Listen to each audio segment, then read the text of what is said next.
In the U-turn theory, I trace all these people. In their early years, they were also very sincere. They were very sincere. They are not malicious people, by the way. These are not bad guys. I'm not saying they're bad guys. They went with real, genuine, in fact, rejection of the West and really immersed themselves into the East with honesty. And many of them spent many decades doing that. The book, being different, is to answer the very question, what do they run into which is so different that they have to recoil and come back?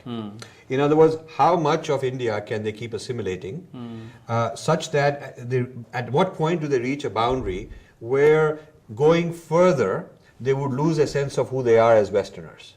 This is something very interesting. T.S. Eliot, who was a great poet, very well-informed of Sanskrit, read a lot of the Upanishads, and a lot of his greatest poems were influenced by Hindu thought, Sanskrit literature.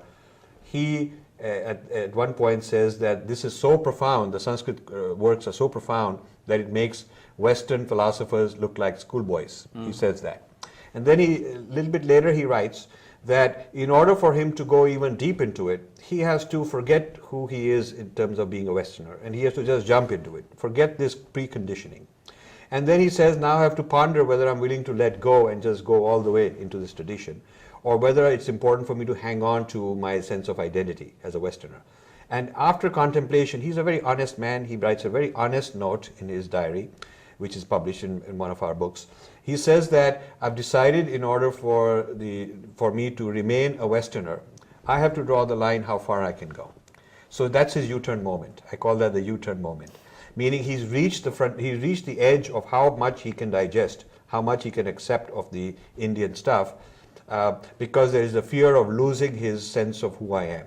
So the idea of being a Westerner and this lineage, bloodline of being a Westerner and this grand sense of history is an obstacle in going beyond a certain point.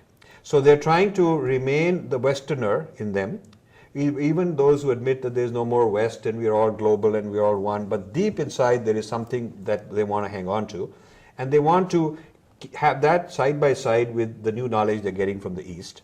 And there's a tension between these two. So at that point, that's the edge which this book, Being Different, discovers.